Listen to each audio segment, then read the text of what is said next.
Hello and welcome to another episode of India and Global Left. Please support us by subscribing to our channel. Membership and donations come a long way in the Global South, but no pressure. I am very excited today to host Ernesto Timiu from Cuba to help us understand Cuba. Ernesto is a professor of political theory and anthropology at University of Arts. He is also part of La Tiza Collective, a digital magazine from Cuba. Professor Ernesto, welcome to India and Global Left.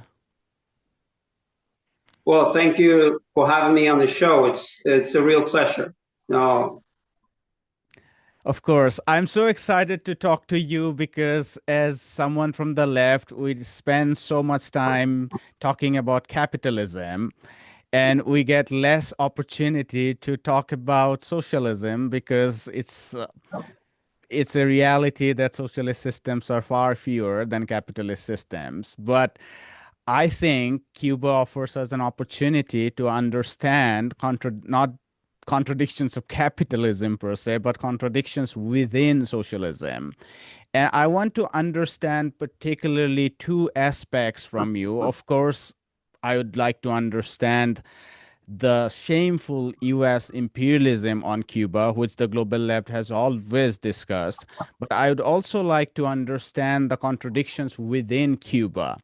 So if we could start with the years before the 2011 reforms, which were in so many ways so historic, can you walk us through some of the problems and pressures that actually led to the reforms of 2011 in Cuba? well, you have to start seeing a larger historical picture to really grasp the content of the reform. So, in reality, you could say that there are three elements that are important for the reform process: the actualización del modelo económico y social cubano, commonly known as the actualization of the economic and social structure of Cuba. So the reform gathers three important elements. One is an element regarding the state, government, the political institutions, law enforcement. A second very important element has a lot to do about the economy, the relationship between planning and markets within a socialist economy, the role of private property, the insertion of Cuba within global chains of value. And a third element would combine these two, but within an ideological perspective, in the sense that the reform process is also seen as a process of modernization within Cuban socialism. Actualización means update. So it's seen and thought as an update of the sorts. So to go through these three elements, you have to start back in not 1959, but mostly 1975, in which with the new socialist constitution, the Cuban system gets its final form after around 15, 16 years of what was called provisionality. So you get a political system that resembles very closely those experiences of the Soviet Union, the GDR, the rest of the socialist states that currently existed at that time.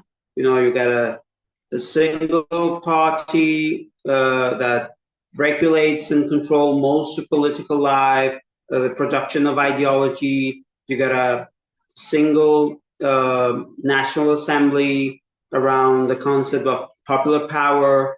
You got a set of central institutions like ministries and institutes that regulate most of the economic life. And you got a command economy, a centrally planned economy that works around the allocation of resources and investments. So it's a very classical pattern or scheme of things that was fairly common within most of the socialist world.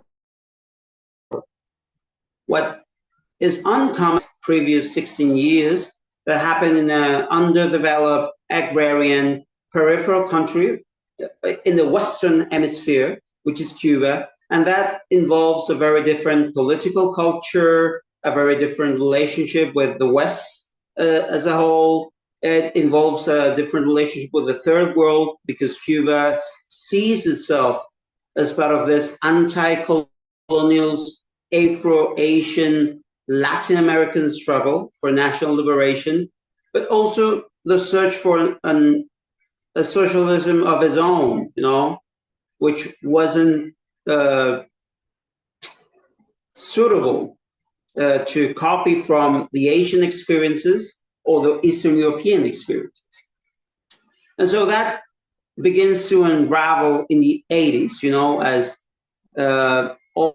all of the socialisms, be they Asian, Eastern European, Caribbean, self-managed, state-run market, begin to come into a full-blown crisis, And so right before the collapse of the Soviet Union and most of the Eastern European socialist states, Cuba begins what was called rectificación de errores y tendencias negativas, a rectification process of the sorts, which meant the recovery of the political command of what was until then a pretty standard centrally planned economy with some market elements.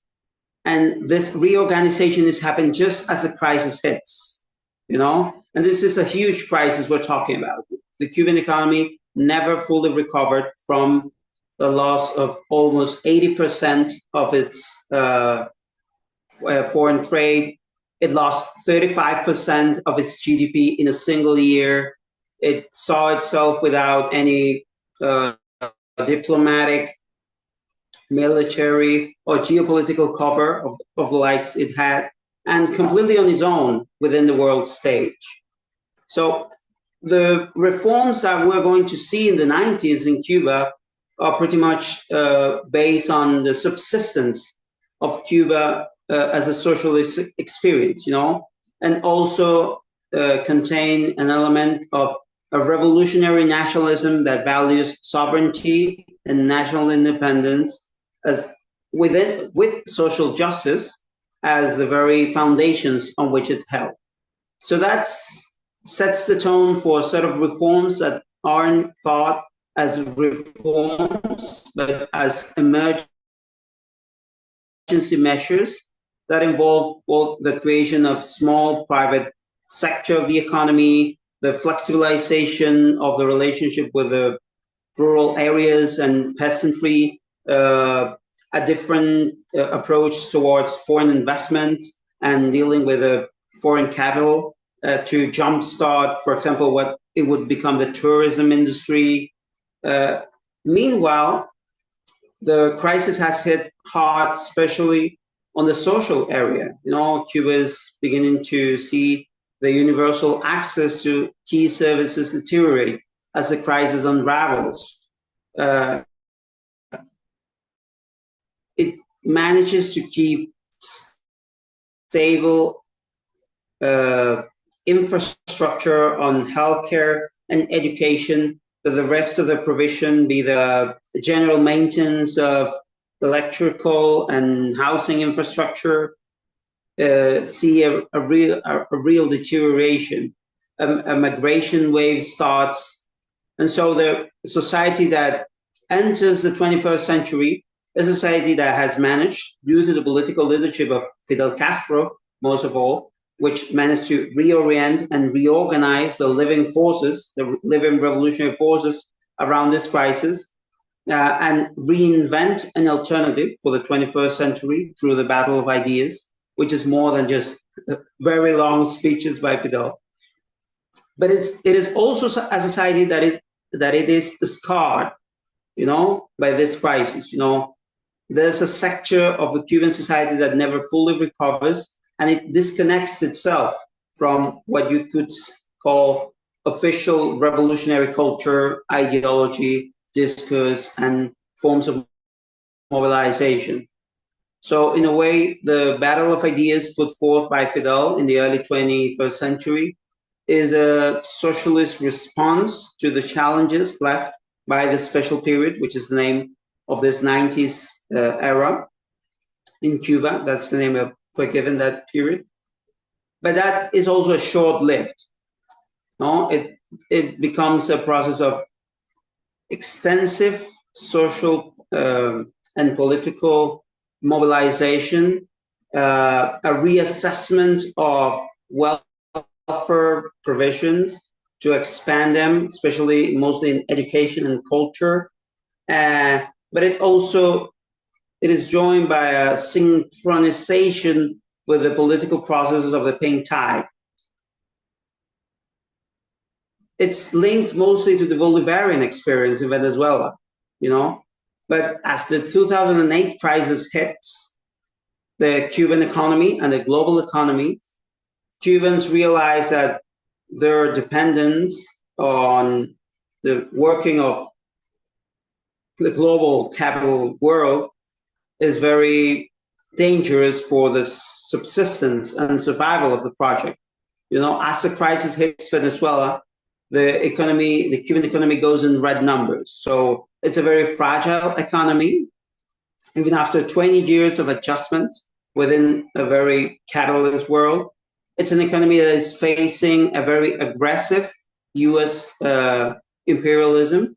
And please remember this first decade of the 21st century is a decade of Bush Jr. and the war on terror, you know, which places Cuba on the map as this dark corner of the earth that they're going to crush. And it's also a moment of exploration, you know, after 20 years of trying to compose an economy, mixing state-run enterprises, foreign investment, small private company. The previous model of a central planned economy isn't as efficient or as viable as an alternative of this mixture of forms of economy that are also forms of sociality, you know, of living, of reproducing life, and also forms of culture that collide very differently. So the reform process is said to be a tuning, an update of this whole complex of ideas, of institutions, of forms of reproducing life economically to produce an organic synthesis of what was up until then a very heterogeneous big picture. If I could go back to something that you said about the 90s, the special period itself, was it just the collapse of the Soviet Union with which Cuba had the most extensive trade investment and other forms of aid relationship, or was it also the rest of the global South turning towards market, restructuring their own relationships with the West more through trade, borrowing, and so on, that also created great pressures for Cuba?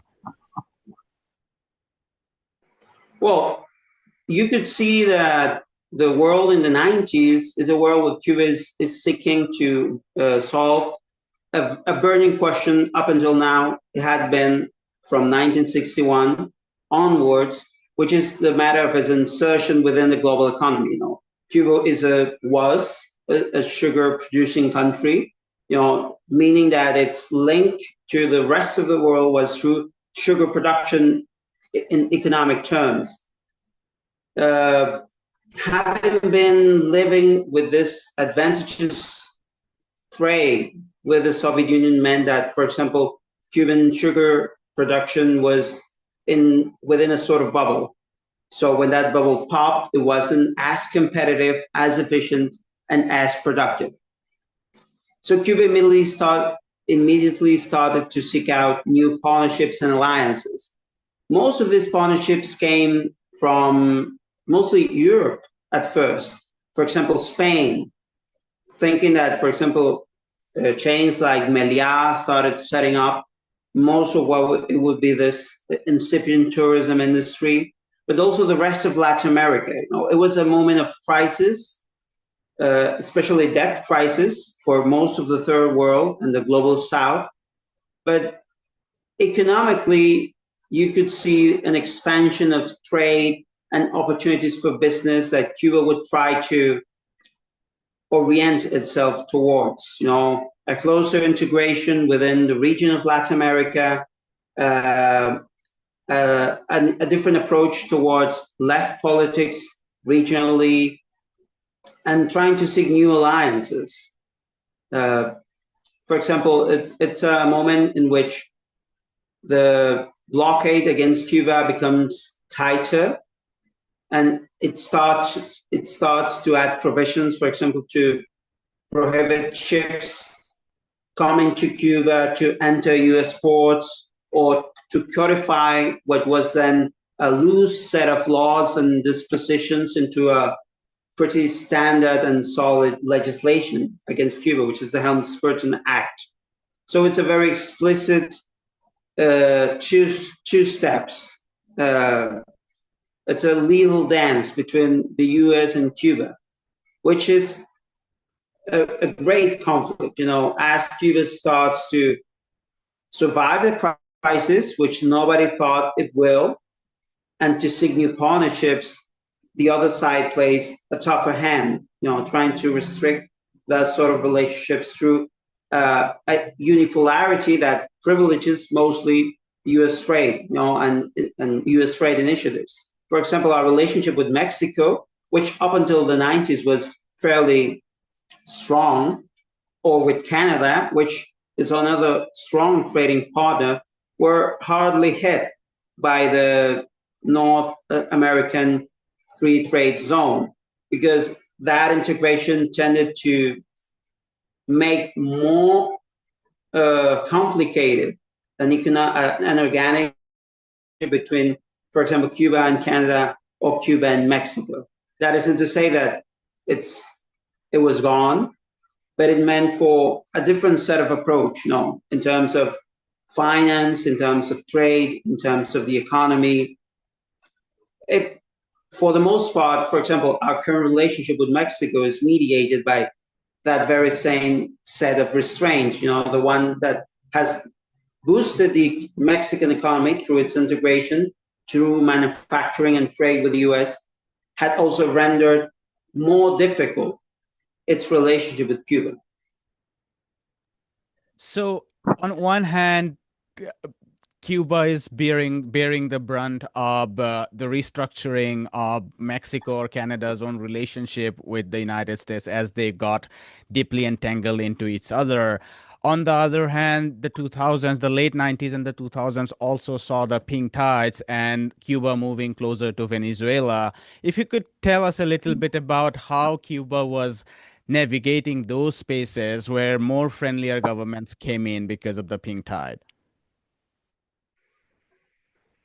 Well, you could see the pink tide as a consequence of Cuba's survival in many ways, in terms that, well, Cuba was a beacon as a symbol, but also a very important rearguard for most of the liberation and left-wing movements around Latin America and the Caribbean. It had an extensive relationship with guerrillas in the 60s and the 70s.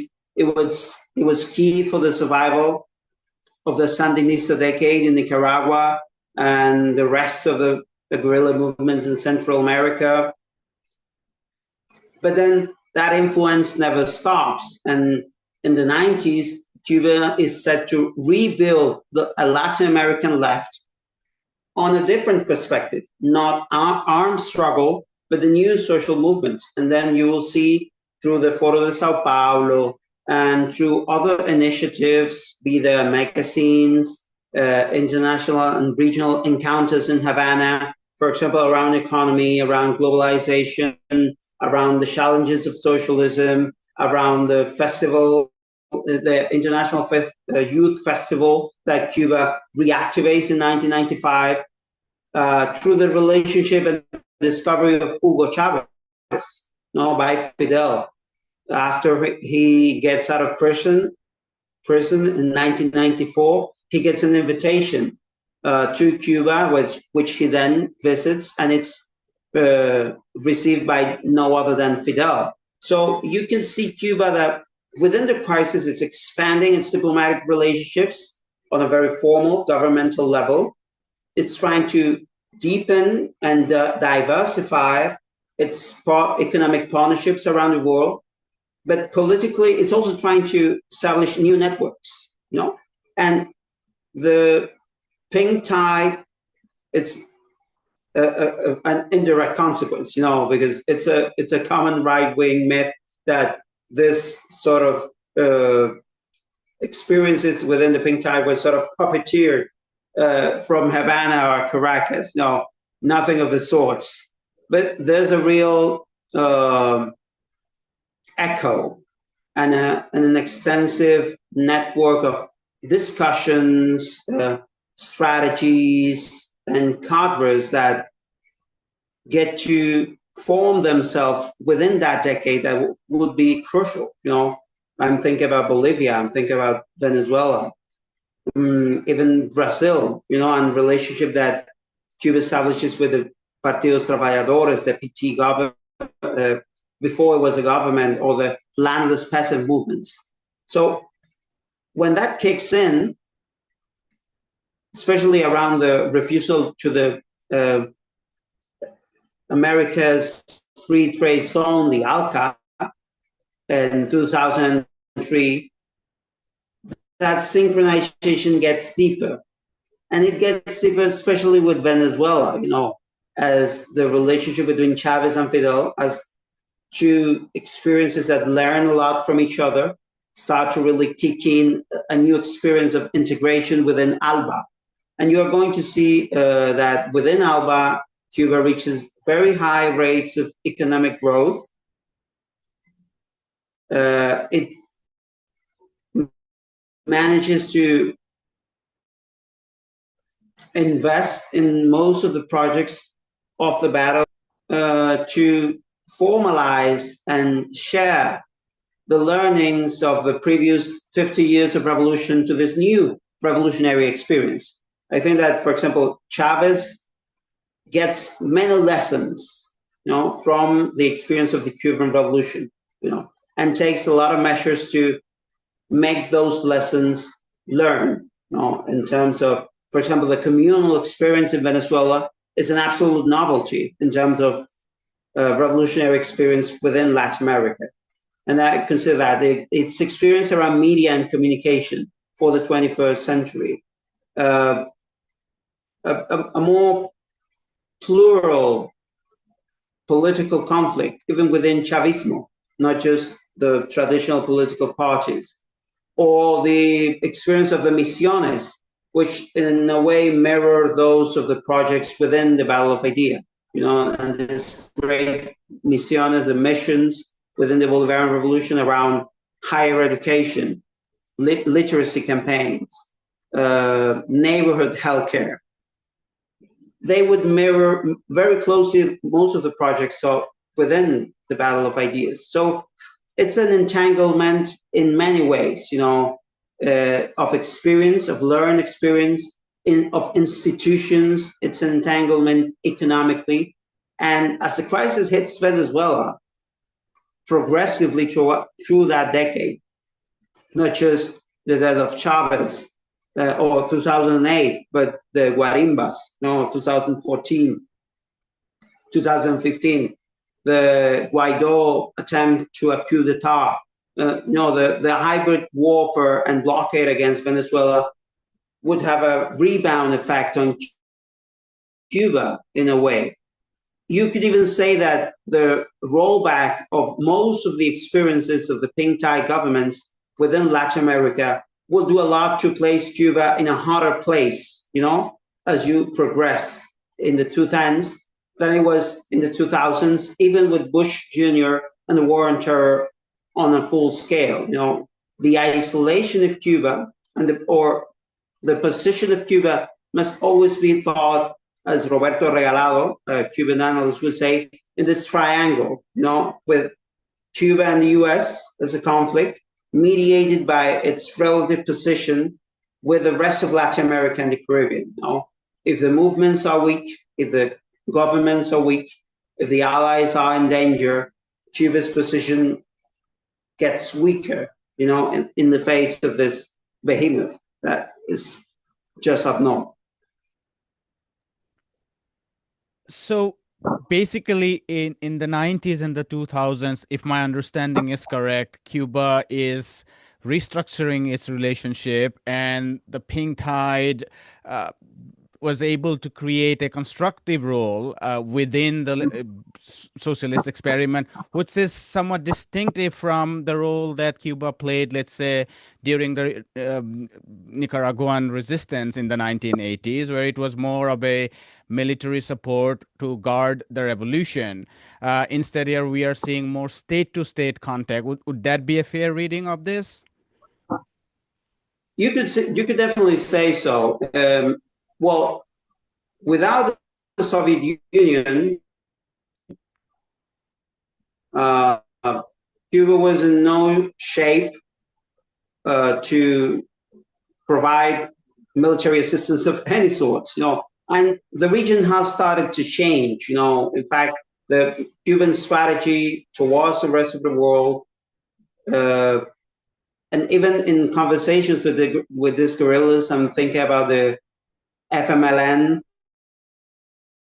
guerrilla in El Salvador, and Shafiq Handal and the FMLN and the Pacted Democracy to Guatemala. I'm thinking about the experience in Colombia, which Cuba had also played a role in, the peace conversations. So you see a shift in strategy. The symbolic level it's key, because you're coming from a major defeat. You know, you can stress enough how hard the 90s were for most of the global left. You know, even those critical of the Soviet Union saw the tides turning against progressive ideas, left-wing ideas. You know, the uniform tide of neoliberalism, Washington Consensus. Anyway, you know, this huge defeat. And so for Cuba to survive that was strategic at a cultural and symbolic level, but also at the level of the ideas, you know, because it allowed to have a place within Latin America and the Caribbean and the rest of the world in which certain discourses, certain strategies, certain tactics could be discussed actively. Alliances, networks of activists, discussions around neoliberalism, alternatives to neoliberalism, around social movements, around anti-imperialism in an age of globalism and neoliberal globalization. So I would say that it was definitely crucial for Cuba to keep a light on for most of the things to happen. And that would explain this relationship on a ground level. But as those pink tie governments become successful and relations get formalized, I've been thinking that a part of the Cuban leadership thought this successive were going to be permanent. And so this ground level relationship with the social movement was lost ground to a more diplomatic governmental approach towards Cuba's relationship with the rest of the world.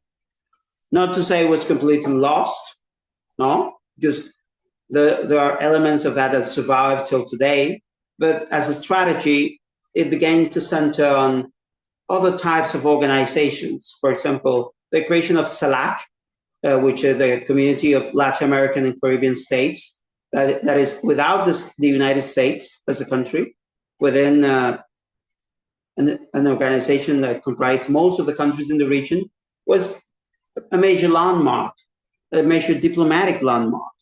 But it was seen as a way forward rather than a contingent gain of a of a broader strategy, not only of foreign policy, but uh, outside projection of revolution. You can even see that bias as a whole in a way, as a way of looking at the revolution, which is always on two levels: a state building project, and that means tensions related to the building of a state, both as a nation state, diplomatically, but also within the state as a whole, as a structure of violence, law, power, and also revolution as a social movement, as a lived experience, as a mass mobilization capacity, as a ground for political and social experimentation. So that sort of tension, it's internal, but also you can see it externally. So, while the 90s and the 2000s set the stage for updating the revolution, as you said, rethinking of its relationship with other nations as the Soviet Union collapsed, and also grappling with the change of global ideology in the context of socialism, capitalism, neoliberalism, and so on. Correct me if I'm wrong, but Cuba didn't turn to dramatic market reforms in the 90s and the 2000s. That was in 2011 with the reform package, where the state sector was shrunk and expansion of private sector happened. There were land leases given to agriculture for productivity. There were liberalization in buying and selling of homes and cars, and there were greater search for foreign investments and opening up of tourism. How do you make an assessment of the subsequent developments of the reforms in 2011, which was much more radical in terms of its turn towards market?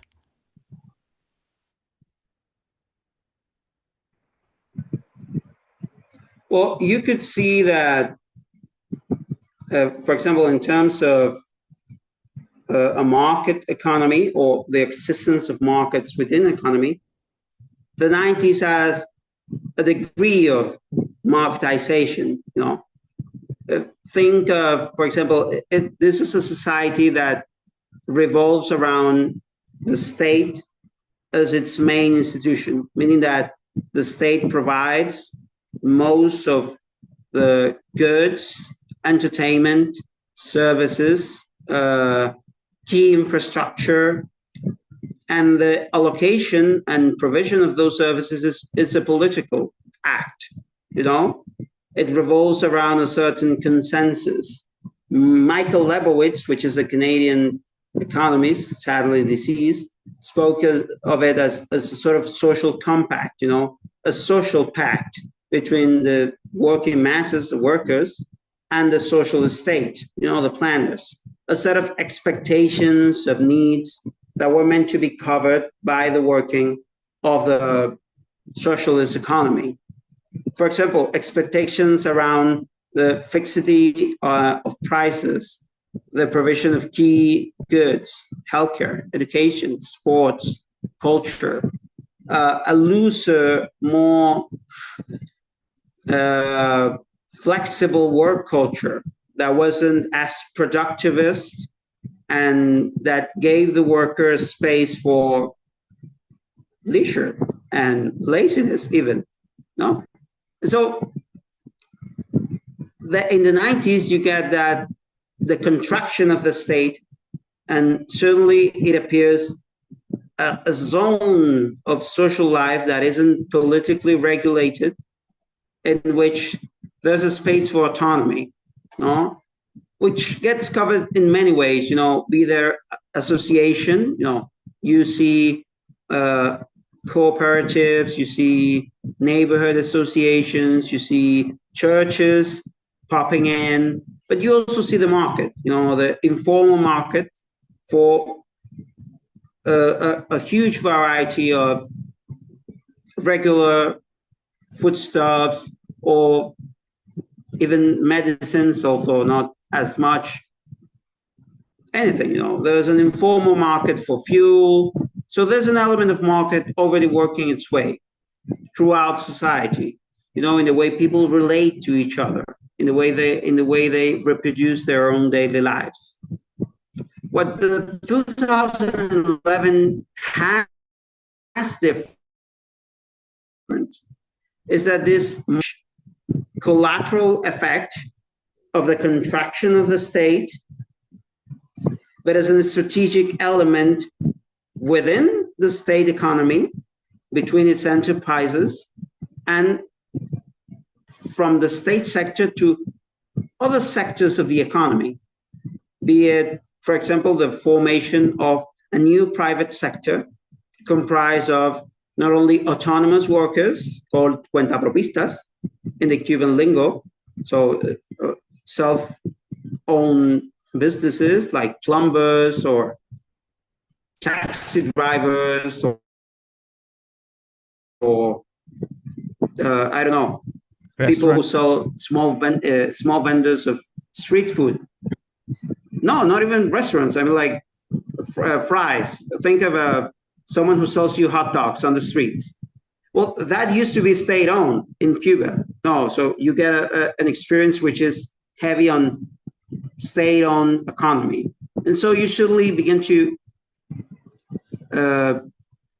place that strategically. The formation of small private sector, even the plans for our sector and the promotion of cooperative co-ops, and a different relationship between state enterprises, a modernization of its elements of price management, wage formation, consumption, investment. So there's a key difference there, in terms of how the Cuban experience imagines itself, not as against the market, but working with the market. It has a lot to do with the presence of the market already as a reality within the Cuban society, but also it is the failure of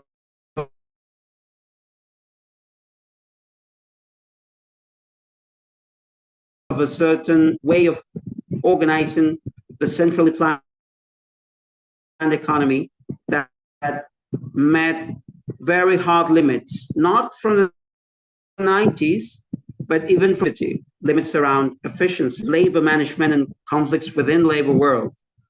It was about motivation of workers to actually be more productive. So market is seen as a way in which you can streamline those elements and get two things: a more diversified economy with state-run companies at its center as the main element of the economy, governing the key sectors: energy, logistics, biotech, even tourism. While you get an efficient economy that can support these universal provisions and guarantees that were typical of the classic model of socialism.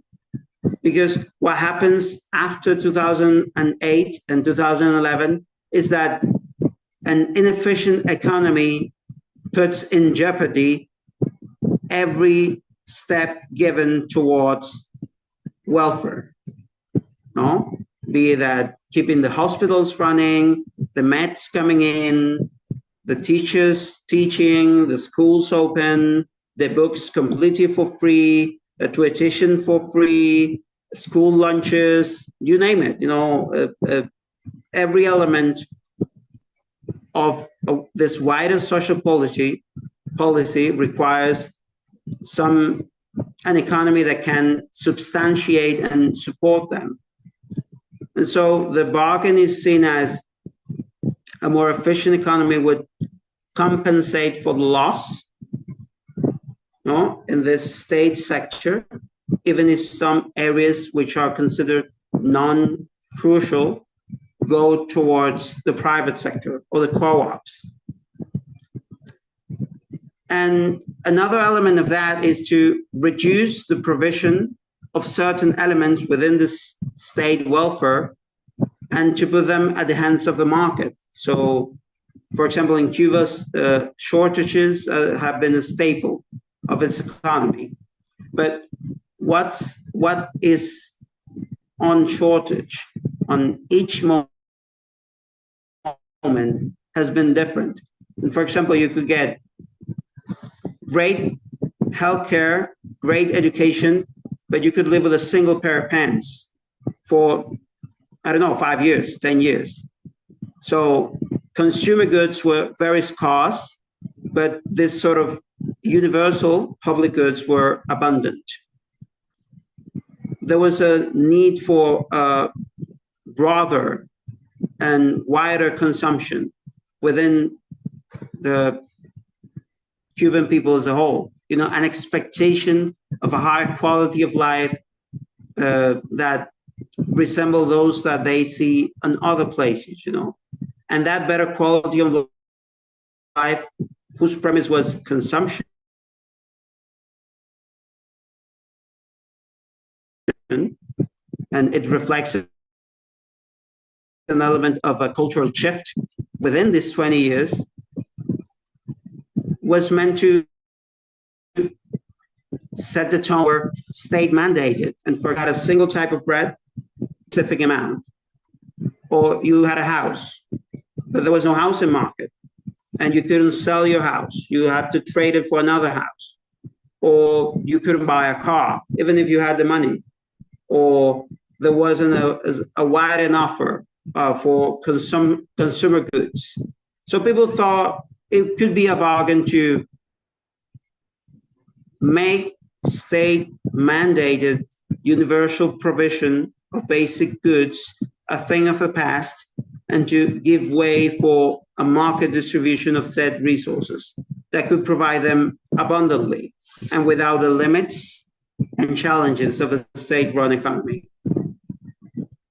That came as a shock because the update of these elements of policy meant for a section of people to lose effectively the access to certain goods, you know, the access to certain guarantees, you know, the basic floor that they had and which they thought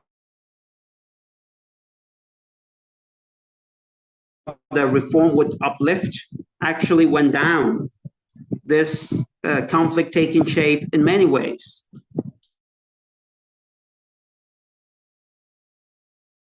No, you see ration card because it's seen as inefficient, but then as they eliminate it, people go forward trying to defend it because it provides for a certain element of certainty within a very uncertain economic world.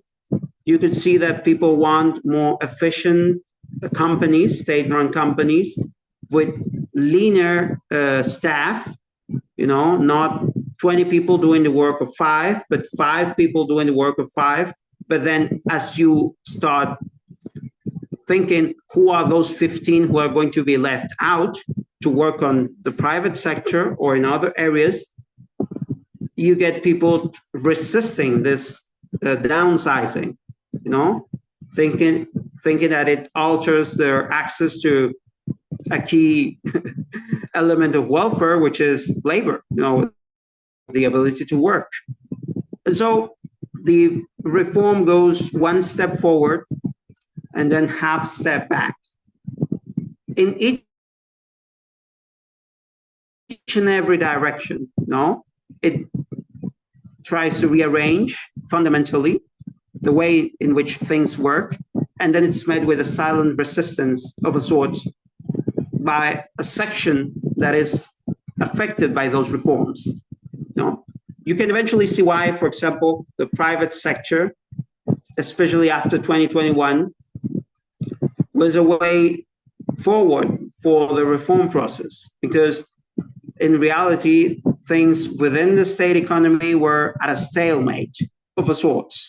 No, you couldn't go forward without affecting someone, some sector, be the working people within state companies or within public institutions or within certain sectors of the economy like tourism, or without someone losing.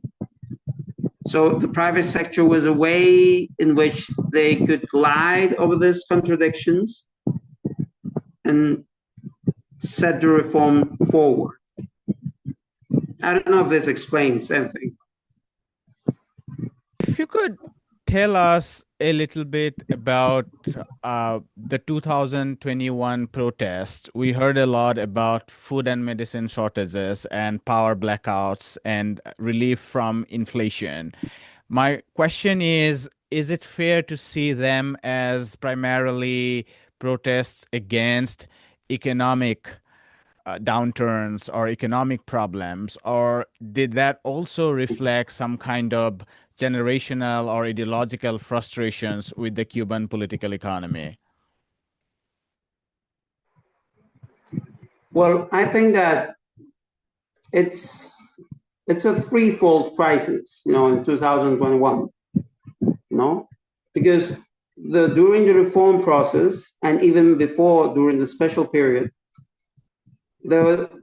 it appeared this area within Cuban society which was at the margins. It had a very precarious access to certain goods and these universal guarantees. And as this grew dimmer within the reform, it found itself outside of the public eye in terms of policy, in terms of political representation. You could see a wider shift also within the reform process, which is on the management of government and state institutions. If you, before the reform, could see mobilization as a key element within revolutionary style of politics, as you could see with Fidel, big mass mobilization speeches at the Plaza Revolution, big marches. Afterwards, you would tend to see a state that streamlines itself to answer a very simple question: how to manage social conflict and to pay attention to social shifts without Fidel and without the strategy of mobilization. So the answer the reform gives to this process is a more efficient governmental staff, a more efficient cadre, better laws and law enforcement, better institutions, more formalized procedures, essentially public administration, bureaucracy, and to prevent or to solve this sort of social conflicts within themselves. But this entailed a separation of a sorts between the running of the state and its bureaucratic procedures and this wider process of representation, deliberation, and mobilization that was a hallmark of the Cuban Revolution and its political style. So you get to 2021, where the 2019 Constitution has already formalized this wider shift within government and law that has placed the conflict in very narrow terms between the citizen with its rights of representation, free speech, etc., and the state and its obligations towards that citizen, but without any in between, barely any mention of socialist civil society, barely any mention of a wider polity, socialist polity that revolves around mass organizations, or so a very narrow perspective on things, perhaps a bit wider on the around municipalities. And then you get the crisis hit. And why does that happen? The COVID-19 pandemic serves as a huge catalyst.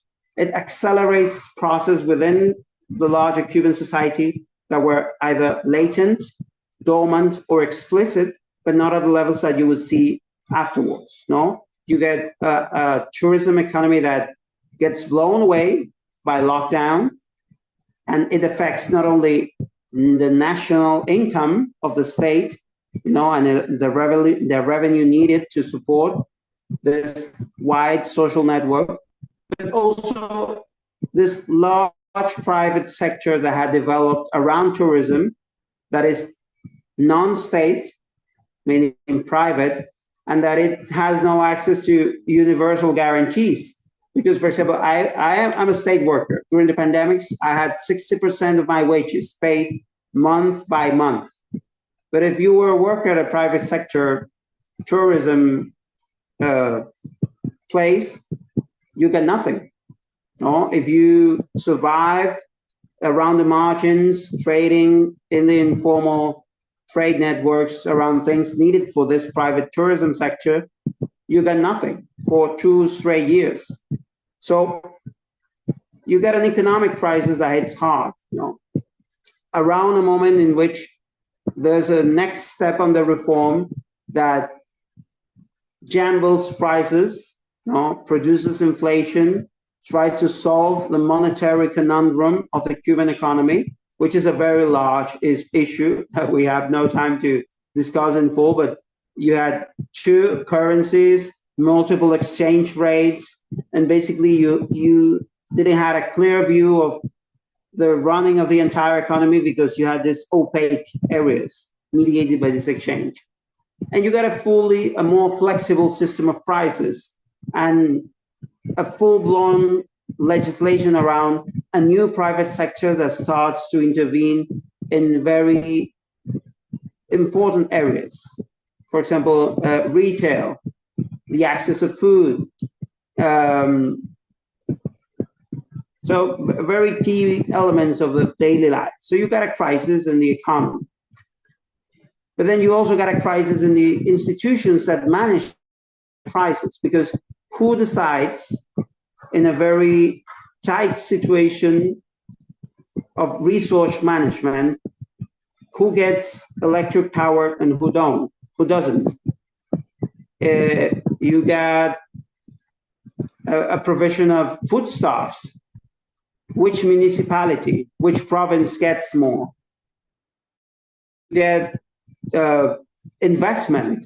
Who decides in which area to invest? So the executive handling of the crisis adds to the economic crisis a level of inequality that builds upon the inequality that was already produced during the 90s in a special period, between regions within Cuba, between genders, even between races to a certain extent. And you got institutions with a very limited sense of participation in key decisions. You get a crisis at an economic and social level. Oh, yeah, sure. And at the level of ideology, you had a new generation stepping up, which has experienced a decade of shifts and reforms, and then is suddenly hit by a major crisis. You got a very different country than the one that entered the crisis from the 80s to the 90s. A country that is more heterogeneous, a country that is more unequal, a country that carries the scars of this last 30 years, and you get a new leadership that is trying to manage social conflict, that is trained in a political culture that is no more the one that is currently working within Cuban society. Cuba has become a very different country of the sort. And so as the protests emerge as a moment of truth, crisis is always a moment of truth in terms of, in 2 basic ways. One, there's a political challenge, and I don't think it's only about the economy. There's a political challenge what made that these people who went out to protest a very dire situation, a very tense situation, amid COVID, amid with the effects of blockade, amid lockdown, all of those elements. But what made that these people didn't feel represented, didn't feel that the conversation was a way forward. They didn't feel like the institutions had a viable answer for them. And that's a major question. And the second question is about the effects of the reform. Because up until then, reform had zigzags, but was seen in a major positive way, as a process of modernization, as a process of flexibilization. But then for a certain area within Cuba, the 2021 was an effect of the reform.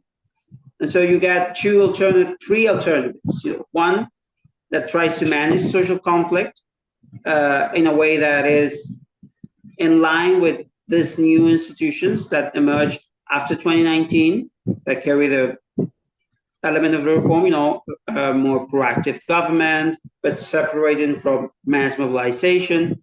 You get an alternative that says the reform hasn't gone deep enough, and these are just side effects of a very mild reform process. You need to stop playing the contradiction between the old and the new and go forward to, a very dramatic instantiation of a certain set of economic policies. And you got a third element that in front of this political activation, which is to leap towards the past, and rebuild the elements of the classic centrally planned economy, and thinks that this market elements are distortions, that are steps back towards socialist objectives. So you got a sort of, I wouldn't say fracture, but a conflict on the elite level of Cuban politics toward which is the way forward, which forecloses actually going forward. Because when you got contradictory statements and crisis adjustment situations without a clear line towards where are you heading, it becomes difficult to actually reach anywhere.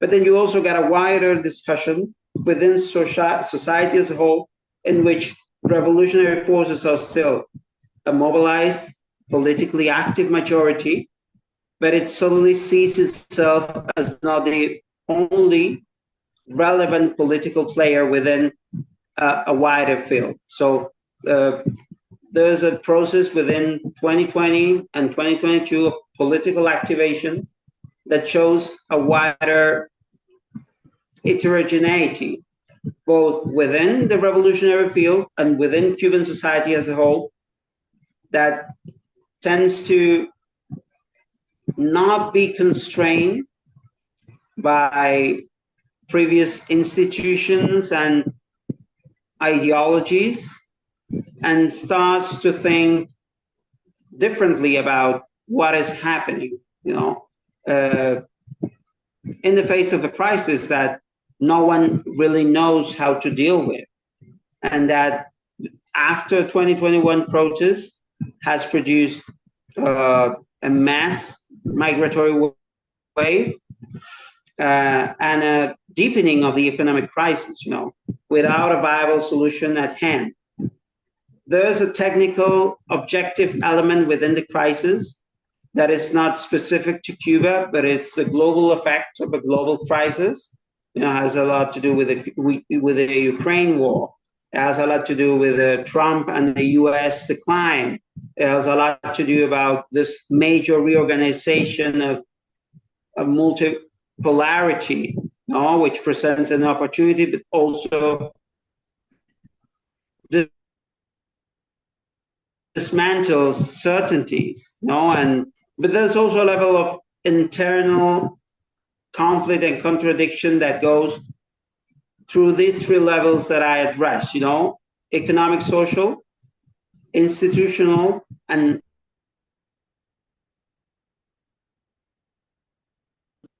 ideological, cultural, no. If we could quickly go through the role of the United States since 1959, but I really want to focus on the present. So if you could tell us a little bit more since 2019, what have been the concrete forms that the shameful United States strangulation of Cuba consists of? We hear a lot about sanctions of the within the dollar system, sanctions directly on trade, on shipping, even redesignating Cuba as a terrorist state.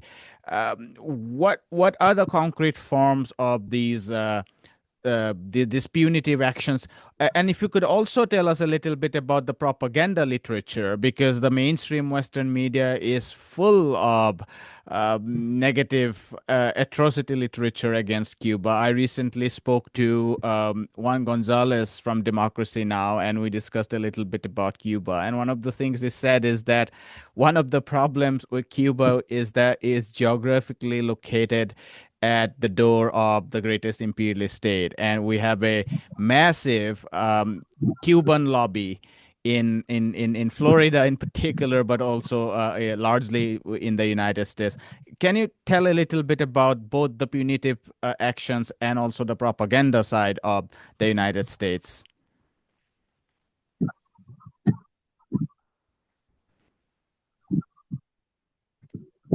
Well, both the propaganda and the sanctions work on the same direction, to isolate and to restrict communication of Cuba with the world, no?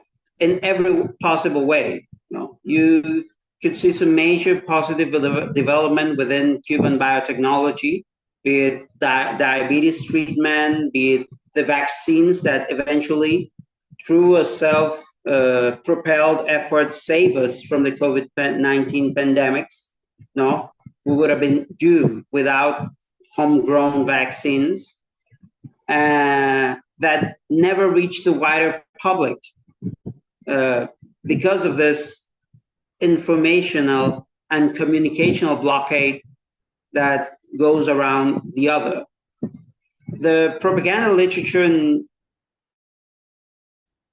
on Cuba in the US, and I think that the way that I'm addressing these issues in this conversation has a lot to do to dismantle that, is that to see Cuba as a monolithic society, which is not. It's politically complex, much more so than conspiracies around the political bureau or the central committee on the party. It has a wider social context in which is involved. Cuban society is historical in the sense that it shifts and mutates within each of its decades. So it's not that from January 1st, 1959 till today, you got exactly the same society with exactly the same rules playing out. And third, Cuban society has flaws, as every society in the world. No? It's not heaven, but it's not hell. It's a country which, sadly, very few people really get to know in depth. And these flaws, which are both part of being a peripheral, underdeveloped country, but other that had to do with trying to grab ourselves with larger than life issues such as underdevelopment, structural inequality within the world system, centuries of colonialism, slavery, also have an explanation for our current crisis. But what does the blockade do? I like to think of the blockade as a process of desertification of a sort, as a restriction of the capacity of political maneuver for Cuba. If you restrict the space in which viable options are available, you eventually restrict the possibilities of moving forward in the desired alternatives. And so, what are the concrete ways? It's expressed at an individual level, but also at the national level. So, for example, during the pandemics, mechanical respirators were banned from being traded to Cuba by the United States because they incorporated more than 10% of US technology. So Cuba was in desperate need of more respirators, as was the rest of the world, but the US won't sell them, as it won't sell syringe or gloves and protective gears and equipment, or it would cancel transactions and fine multinational foreign banks, non-US banks, for allowing Cuba to perform transactions for its trade and for investment. It would close the digital doors of Cuba towards basic educational and web services. For example, this conversation via Zoom is happening against a blockade that doesn't allow Zoom to operate normally with Cuba. You get a restriction in connectivity. For example, if you see a map of the cable infrastructure on subterranean cable infrastructure within the Caribbean, you see that Cuba is left out of every major cable network around and is only connected through Venezuela and next through Martinique with a joint project with France. It has a lot to do with being able to trade cheap foodstuff, imported foodstuff, or grain for agriculture, which has to be paid in cash because or in full, because no transactions are allowed. It has a lot to do with educational opportunities for Cubans being able to return or to stay. It has a lot to do with a pull factor within migration that allows Cubans, for example, certain privileges that are inaccessible by a Guatemalan or Ecuadorian or a Brazilian or Chilean immigrant within the US. So you could put a lot of examples in ways in which it makes life harder, it makes options more scarce, it doubles or triples the length of the logistic chains for anything from medical equipment to crystal bottles for Cuban rum, in the case that Cuba is in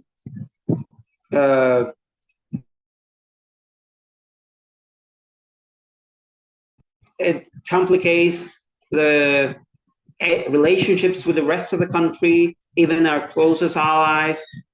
So it's a process of restricting the space. It's not an absolute limit, no? Within that, Cuba still moves around and finds a way to get investment and trade and export, no? But it's narrower than it should be or that it could be. And in time, you get the certification process that I discussed. If you only have X amount of investment available for Y, which is wider, social needs, be there housing, healthcare, education, the development of the economy, something's going to suffer. And in the long run, it could collapse. You see, for example, in energy, part of it is, wider climate change induced technical collapse of our generation capacity. Part of it is neglect. Part of it is lack of investment, of sufficient investment in the maintenance of this sort of facilities. You could see that in agriculture. Well, how come Cuba hasn't been able to sustain itself, to provide itself with basic foodstuff? Or how could it sustain a global high class network of medical facilities for free for its citizens and for those abroad who need it? So you got short-term effects and you get medium and long-term effects. And when you add them up, they complicate crisis. They complicate crisis a lot. Crisis that even countries who are experiencing blockade are experimenting right now, become harder and more difficult to solve in the event of this element. All of this complexity and all of these difficulties are wiped out by propaganda. It suddenly seems that only the government is to blame, only the Communist Party is to blame, or that there are no discussions within Cuba around these issues. That is all very black and white within society, that it's a sort of open-air prison. But this is all false. There's a wide debate within Cuban society between different, even political ideologies happening within social media and within different publications. There are echoes of that debate and even strong debates happening within the revolutionary camp and within the institutions that aren't as widely seen as they should be. There are conflicts, elite conflicts, around the ways forward, not only out of the crisis, but towards development. There's a social conflict that expresses itself, for example, through institutions and political conflict, between executive management of the crisis and democratic deliberation by local and national assemblies. And you get anguish and exhaustion and a sense of hopelessness, but also a lot of endurance and resilience and political capacity that you could associate with the revolution, that it's still there. And you could see that, for example, this past May 1st, in the Plaza de la Revolución, you got to see a huge parade, which isn't a check in blank. It's not forever. It's not eternal. It's not perennial. It's premises struggle. It's mobilization. It's a more conscious exercise of socialist democracy that is desperately needed to solve the crisis. My final question to you, Professor Ernesto, if you could tell us a little bit about how Cuba sees the rise of the BRICS. Uh, China is obviously expanding in its relationship with Latin America and Central America. China has massive ability to invest in infrastructure. It has ability to pump investment in all sorts of areas. The problems with technologies that you mentioned, sanctions on ventilators or other medical equipments, the sanctions on shipping. I mean, a lot of shipping is now controlled by the Chinese. Cuba-Russia relationship seems to be making a comeback. Russia has a lot of ability to import subsidized and cheap oil, which I assume Cuba needs with all its energy shortages. Cuba has had a very long relationship with the ANC in South Africa. There can be more relationship in terms of Cuba earning foreign exchange through medical workforces and so on. And even Brazil can export plantations products and so on into Cuba. If you could tell us a little bit about how Cuba sees the rise of the BRICS and its prospect of deepening its ties with the BRICS nations.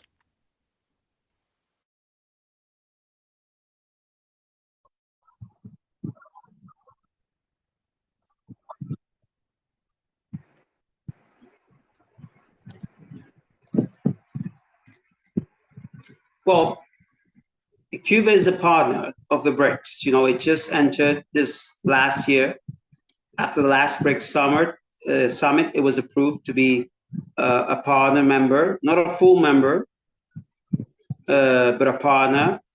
And it had very deep relationship with most of the countries within the original core of the BRICS. But I would first like to say that the solution of the Cuban crisis is premised, of course, on a gentler world, a world in which the conflict with the U.S. Doesn't overdetermine our relationship with the rest of the world. And you could see even the Cuban Revolution, its very existence as linked with this wider moment in the late 50s and the early 60s of liberation in Africa and Asia. The Cuban Revolution owes its existence to Pham Nhat Nhong and Dien Bien Phu and the declaration of the Chinese Popular Republic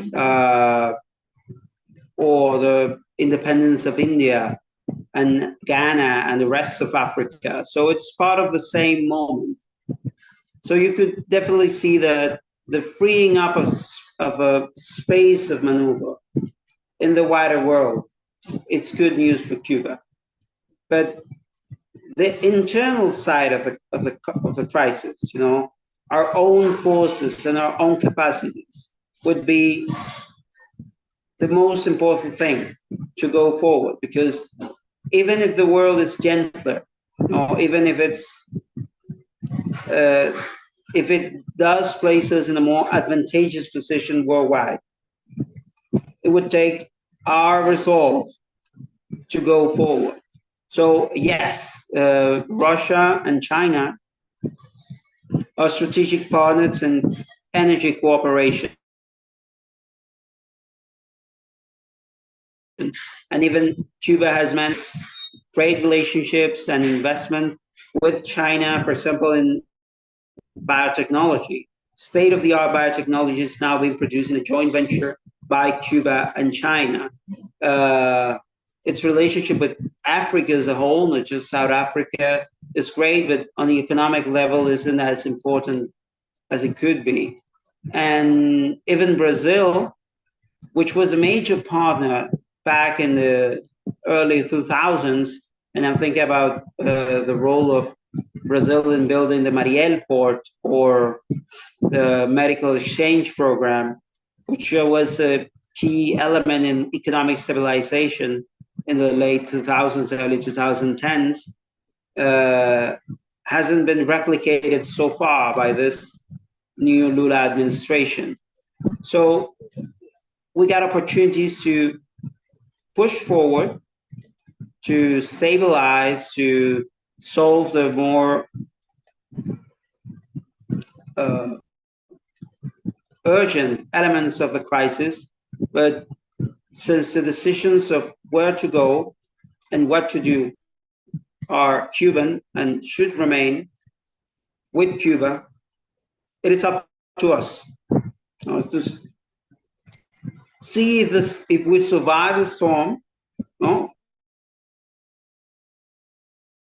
which I think we will, but it's going to be a hard ride, and to succeed in finding a viable, homegrown Cuban autochthonous socialism that is up to the challenges of this century and a new generation, politically and ideologically.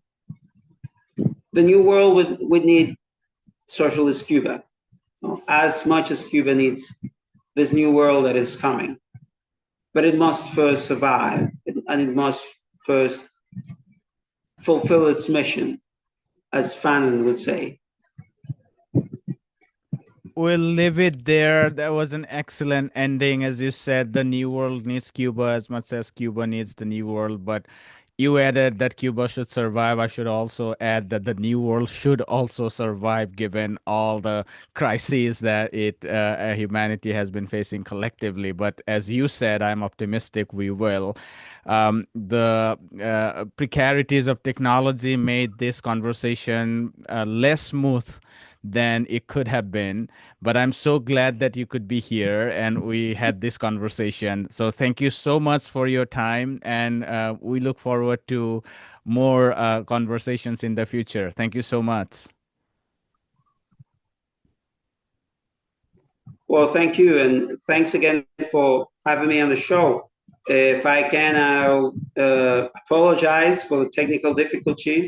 Not at It's all. also part of the regular life of many things, and practical demonstrations of Right. how a very simple conversation can be made much difficult by this sort of things that we were discussing about the U.S.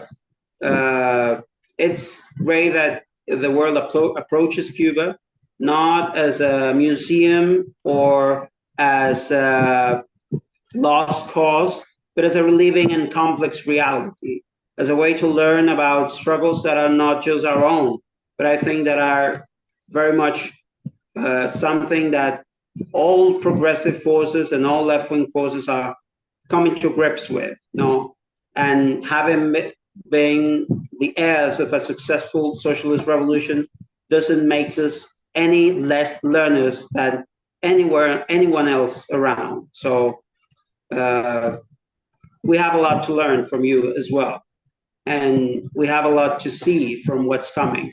We can only do it together. Absolutely. Well, while on one hand the isolation is embodied in this conversation, as we saw with the disruptions of technologies, at the same time, internet has opened up, way more possibilities for people across nations to interact. At least we could interact, and Fidel came to India, and it was a dramatic moment at the peak of the non-aligned movement. Today, I think there are more opportunities for people-to-people contact, and I hope going forward, leftist, internationalist, and progressive forces will build more alliance for a more meaningful and better world.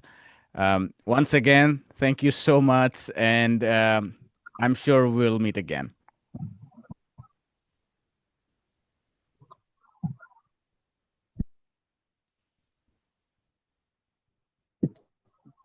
Thank you. Bye. Hi, my name is Ayushman. I, along with Jyotisman, have started this platform. In the last 2 years, we have tried to build content for the left and progressive forces. We have interviewed economists, historians, political commentators, and activists so far. If you have liked our content so far and want us to build an archive for the left, I have two requests for you. Please do consider donating for the cause. Link is in the description below.